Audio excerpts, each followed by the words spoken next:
worst NFL calls of all time. Before we start, I'd like you to hit that red subscribe button so that you never miss out on any of our videos. Hey guys, what's up? Welcome back to NFL World. Sports can be a serious mixed bag at times. The highs and lows of following your favorite team can be gut-wrenching. They can be immensely joyful and they can be downright brutal. We've seen bad calls countless times, but it's the ones that truly impact the end result of a game that sticks with us. Referees in any game are tasked with upholding the rules and ensuring fair play, but there is still plenty of room for human error, although increasingly technology is helping to make games more fair and transparent. Here are 10 of the worst NFL calls of all time. Number 1. Jerry Rice didn't fumble. With under a minute to go in the 1999 NFC wildcard game, San Francisco marched down the field into Green Bay territory. The future Hall of Fame receiver hauled in a pass but fumbled while being tackled to the ground. However, referee Gerald Austin ruled that Rice was down by contact, keeping the 49ers season alive. However, replays show otherwise. Then, Terrell Owens caught a 25-yard touchdown pass, which is known as the catch 2.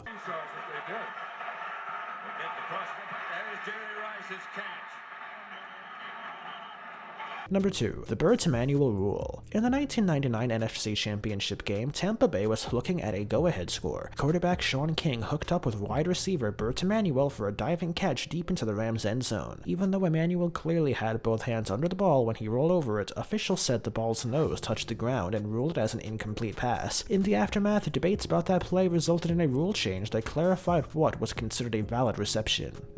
I dove for it, I had both hands around it, pulled it into my chest, and I immediately looked at the sideline. Number 3. The Tuck Rule. With under 2 minutes left, Tom Brady dropped the ball after being hit by Charles Woodson in the AFC Championship game. Walt Coleman ruled that Brady had thrown an incomplete pass because he had started tucking his arm. The Patriots kept the ball and drove down the field for a game-tying field goal. New England would win the game in overtime, and the Raiders would go on to be an example of NFL Rule 3, Section 22, Article 2, Note 2, known as the Tuck Rule. Number 4. Dez caught it. This was a controversial call that's still discussed today. During the NFC divisional game between the Packers and Cowboys, Dez Bryant was the center of attention. The wide receiver maintained possession throughout the process of going to the ground after the catch. Cowboys fan and many other fans disagreed with the referee's ruling of an incomplete catch. Unfortunately for Cowboys fans, the refs insisted that Bryant didn't maintain possession of the ball. Number 5. The Hail Mary of the 2012 Seahawks-Packers game. While the Seahawks quarterback Russell Wilson threw a desperation throw into the end zone, the Packers safety Jennings intercepted the attempt. Well, one referee signaled interceptions while another called it a touchdown. The NFL rules state that if two players have possession at the same time, the ball goes to the offensive player, but this was not the case. The Seahawk player in the end zone barely had his hand on the ball, as the replacement referees barely had a handle on the rules of the game. Number 6. Music City Miracle. Controversy arose during a kickoff return from the Buffalo Bills. While the team was holding on to a 16-15 lead, Tennessee Titans tight end Frank Wycheck threw a lateral pass down the field to Kevin Dyson. Soon, Dyson was running down the field for a 75-yard winning touchdown. The officials argued that Wycheck's pass was legal, awarding the Titans touchdown as well as the victory. The Bills had to wait almost 20 years until the next playoff appearance for them in 2018. Number 7. The Calvin Johnson Rule. Calvin Johnson made an incredible catch against the Chicago Bears. As the receiver pivoted to the ground, he put the ball on the ground and it got away from him. This was well after Johnson had hit the ground, but that didn't stop the initial touchdown from being overruled by another referee. Their excuse was that Megatron didn't complete the process of the catch. This botched call led to a new rule clarifying what a catch is, known as the Calvin Johnson Rule. Number 8. The Golden Rule.